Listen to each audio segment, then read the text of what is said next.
ঘোষণাপত্র চলে এসেছে, নির্বাচনের রোডম্যাপও শিগগিরই আমরা পেয়ে যাব। অন্তত তারিখটি জানা গেছে। প্রধান উপদেষ্টা তার জাতির উদ্দেশ্যে ভাষণে বলেছেন ফেব্রুয়ারিতে রোজার আগে নির্বাচন হবে।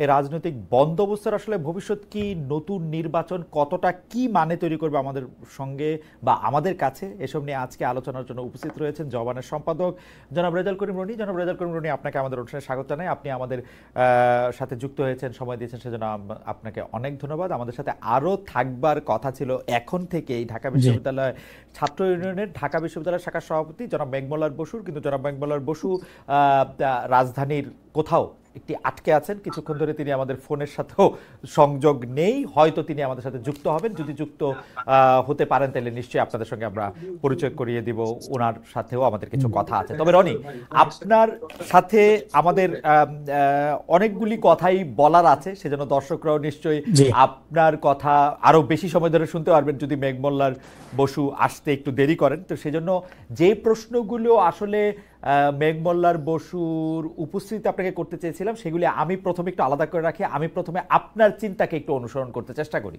তো সেইটার ক্ষেত্রে হচ্ছে যে আপনার যে ফেসবুক পোস্ট, যেটাকে আমি লেটেস্ট বলতে পারি, মানে আমি সর্বশেষ যেটা দেখেছি সেটাতে আপনি লিখেছেন, আমি আপনাকে কোট করি রনি, ৭১-এর পরাজিত শক্তি যেমন পারে নাই, শাহবাগের পরাজিত শক্তিও পারবে না। গণতান্ত্রিক মধ্যপন্থাকে আমরা বাংলাদেশে মূল ধারা করে তুলব ইনশাল্লাহ। ফ্রিডম, ফেইথ ফ্রিডম হয়তো আপনি লিখেছেন, আমার এখানে একটু দেখা যাচ্ছে, ফেইথ ফ্রিডম নিশ্চিত হবে, ইসলাম বিদ্বেষ চলবে না, বাবু বয়ান দাদাগিরিও চলবে না, কোনো বয়ানের রাজনীতি চলবে না। আসলে পোস্ট নেগেটিভ যুগে চলে গেছে বাংলাদেশ, মূল্যবোধ ভিত্তিক রাজনীতি শুরু করতে হবে। ৫ তারিখের পর এটাই পথ। ফলে যারা ব্রাহ্মণ্যবাদী বামপন্থা দিয়ে মধ্যপন্থাকে গণবিরোধী করতে চায়, এরা দিবা স্বপ্ন দেখছে। আমার ২-৩টা জায়গায় একটু বুঝবার আছে রনি, যে আপনি ব্রাহ্মণ্যবাদী বামপন্থা বলতে আপনি আসলে কি বোঝাতে চাচ্ছেন। অনেক জায়গায় আমরা দেখছি যে মানে এই সংজ্ঞায়নটা এক একজন এক এক রকম করে দিচ্ছেন। আপনি যদি একটু বলতেন যে ব্রাহ্মণ্যবাদী বামপন্থা আপনার দৃষ্টিতে আসলে কোনটা, এবং মধ্যপন্থাকে গণবিরোধী করতে চায় এরা দিবাস্বপ্ন দেখছে, এই মধ্যপন্থা কারা? আমি প্রশ্নটাকে একটু আরো একটু সরল করি। আপনি যদি আমাদের এটাও একটু বলে দেন যে ব্রাহ্মণ্যবাদী বামপন্থার ব্র্যাকেটে আপনি কোন কোন দল বা মতকে রাখতে চান, এই মধ্যপন্থার ব্র্যাকেটেও আপনি কাকে কাকে রাখতে চান। রনি, আপনাকে অনেক ধন্যবাদ। আপনি নিশ্চয়ই আমাকে বুঝতে পেরেছেন। আমার একটু ভূমিকাটা দীর্ঘ হয়ে গেছে। জি জি, কোনো সমস্যা নেই খালিদ ভাই, থ্যাংক ইউ আমাকে স্মরণ করার জন্য, ডাকার জন্য, এবং যারা যেখান থেকে আমাদের দেখছেন সবার প্রতি আমার সালাম এবং কৃতজ্ঞতা। হ্যাঁ, এবং আপনি খুবই খুবই গুরুত্বপূর্ণ প্রশ্ন এবং অনেকগুলো পয়েন্ট একসাথে ফ্রেমিং করেছেন। সো আমি যদি একটা একটা করে আসি, দেখেন বাংলাদেশে বামপন্থা, বাংলাদেশে বামপন্থা রাজনীতি বলতে আমরা যেটা এতদিন দেখেছি, এটা তো এমন একটা সারাদিন গণবিরোধী, মানে গণমানুষের কথা বলে, হ্যাঁ, অসাম্প্রদায়িকতার কথা বলে, আপনার ধরেন সারাদিন তারা আপনার বৈষম্যহীনতার কথা বলে, সাম্যের কথা বলে, কিন্তু তারা এন্ড অফ দ্য ডে বাংলাদেশে যে রাজনীতিটা ডেভেলপ করেছে সেটা সবচেয়ে গণবিরোধী রাজনীতি। এখন এই জায়গাটায় কেন আসলো? এই জায়গাটায় আসলো এই কারণে যে বামপন্থার বাংলাদেশি যে আপনার ভার্সনটা এখানে চর্চা হয়, সেটা হলো ক্যালকেশিয়ান ভার্সন। এখানে বামপন্থা, আমি তো বলতেছি বামপন্থার আমরা একটা ঢাকায় রিডিং মার্চ ইন ঢাকা, এটা আমরা শুরু করব। এবং মার্কসিজমকে এখন এখানে বাংলাদেশে যে বামপন্থা ডেভেলপ করছে, এটার সাথে মার্কসিজমের খুব বেশি সম্পর্ক নাই, এইটা বরং একটা লেনিনিজমের সাথে সম্পর্ক আছে। এই আপনার এই প্রশ্নের উত্তর আমি ৩-৪ জায়গা থেকে দিতে পারি। একটা জায়গা থেকে শুধু দেই, ধরেন লেনিনিজমের জায়গা থেকে কি, ধরেন লেনিন লোকটা বই লিখতেছে রাষ্ট্র বিপ্লব, রাষ্ট্রকে সে সংজ্ঞায়িত করতেছে একটা অমীমাংসতার ফসল হিসাবে, তারপরে আইসা ধরেন সে রাষ্ট্র ক্ষমতা নিচ্ছে। এখন পরে বলতেছে আচ্ছা লেনিন তো বেশি দিন বাঁচে না, অল্প দিন বাঁচছিল, পরে স্টালিন ক্ষমতা নিচ্ছে, এই জন্য একটা রেড ফ্যাসিজম ডেভেলপ করছে। নো, লেনিন বাইচা থাকলেও একই জিনিস হইতো। এটা সুদীপ্ত কবিরাজ থেকে শুরু করে অনেক বড় বড় মার্কসিস্ট থিঙ্কাররা এই জায়গায় আলোচনা করছে। কেন একই জিনিস হইতো? কারণ ইনহেরেন্টলি আপনি রাষ্ট্র জিনিসটা বিশ্বাস করেন না, আবার আপনি ক্ষমতা নিচ্ছেন একটা রাষ্ট্রের, ফলে তখন পুরো রাষ্ট্র ক্ষমতা যখন আপনি নিচ্ছেন, নিয়ে এটা একটা ব্যুরোক্রেটিক জায়গায় চলে যাচ্ছে, একটা ব্রুটাল ফ্যাসিজম আমরা দেখছি। হ্যাঁ, আপনার এটা স্টালিনের আমল পর্যন্ত কন্টিনিউ করছে। আমাকে একটা সেকেন্ড সময় দিবেন।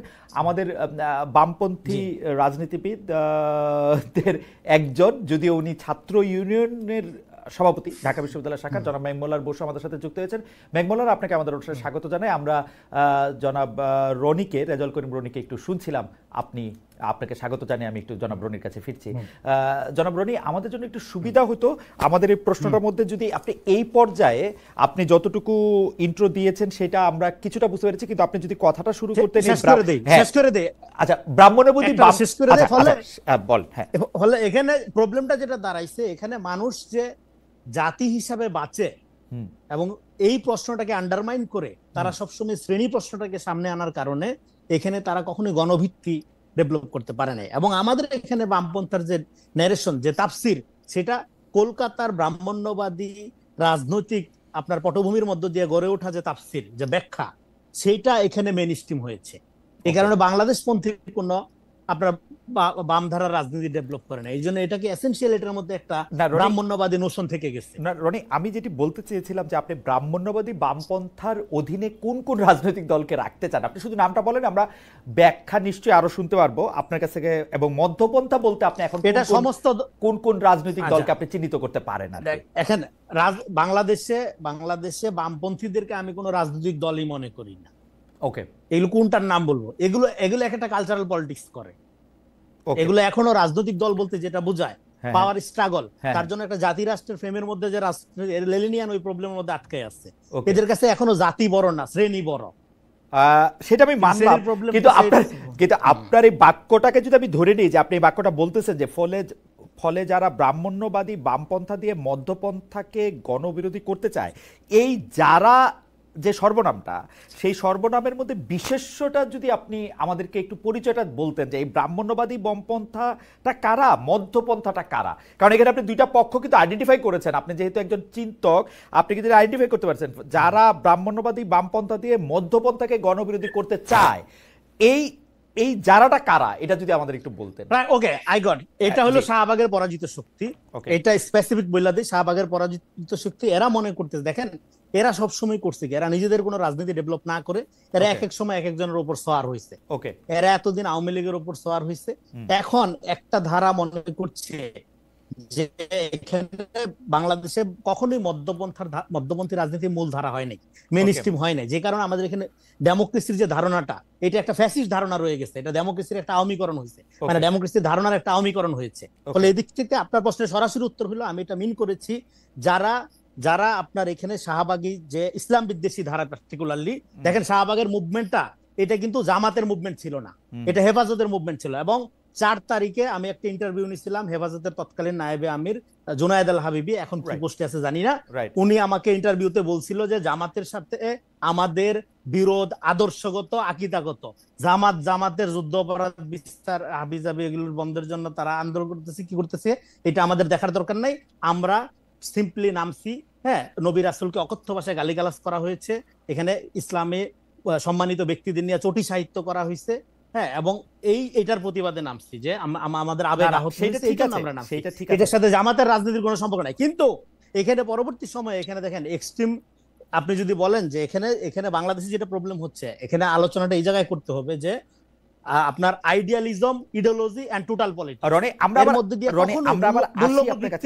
রাজনীতিকে ডেভেলপ করা হয়। আমরা আবার আসি আপনার কাছে। আপনি শাহবাগের পরাজিত শক্তি বলতে কি হচ্ছে, মানে এই ব্রাহ্মণ্যবাদী বামপন্থা বলতে আপনি সিপিবি, আওয়ামী লীগ, বাসদ, জাসদ এদেরকে বুঝাইতেছেন? মানে আমি দল হিসাবে এন্টিটিটা জানতে চাইতেছি না, এদের সাথে বিভিন্ন দল এই ডিসকোর্সটা ভাগ করে। আমি বলি, আমি একটা ডিসকোর্সকে মিন করেছি, আমি কোনো দল মিন করি নাই। কিন্তু এই ডিসকোর্সটা, এই তর্ক, এই যারাটা নানা দল ভাগ করে করে। ওকে ফাইন, আপনি এটা আবার আরেকটু ব্যাখ্যা করেন। আর মধ্যপন্থাকে যারা গণবিরোধী করতে চাচ্ছে, এই মধ্যপন্থারা কারা? এখানে বাংলাদেশে মধ্যপন্থা ডেভেলপ হয় নাই। প্রথম কথা হলো কেন হয় নাই, এটা শুধু আপনি ইডিওলজিটার কথা বলছেন, দলটার কথা বলেন না, যে মানে মধ্যপন্থাকেই দলটার কথা বলেন, দলটা। তাহলে যারা এখানে মধ্যপন্থা ডেভেলপই হয় নাই, মধ্যপন্থা ডেভেলপ হয় নাই দেখে এখানে যখন বিএনপি ডানের দিকে ঢুকে বামপন্থীরা গালি দেয়, এই সর্বনাশ হয়ে গেছে বিএনপি। আবার যখন বিএনপি আপনার বামের দিকে ঢুকে ডানরা বলে এই তো ভারতের দালাল তার হয়ে মানে গেছে, এটা দিয়ে কিছু হবে না। তার মানে হচ্ছে যে আপনি যাদেরকে ব্রাহ্মণ্যবাদী বামপন্থা বলতেছেন সেটা হচ্ছে যে একটা ডিসকোর্স, এটা আসলে নির্দিষ্ট দল না, এই দলের মধ্যেও অনেকে থাকতে পারে ওরকম।